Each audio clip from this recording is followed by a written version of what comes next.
后来有这个地方政府伫全国找大生，禁止员工出国，这就是南投县县长林明珍来宣布，县政府的员工这段时间禁止出国。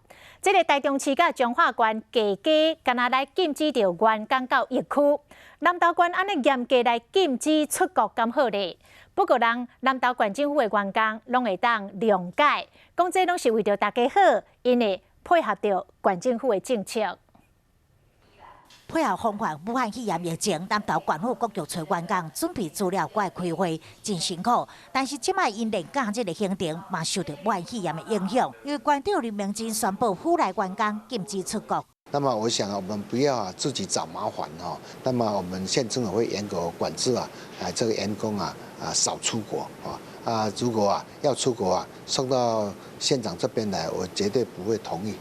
林明珍表示讲，考虑到坐飞机嘛有可能会被传染，才会希望在疫情的期间，员工卖出国。比较到台中或者彰化地方政府，拢只有禁止员工前往疫区，加真严格。南投县政府员工讲会配合政策。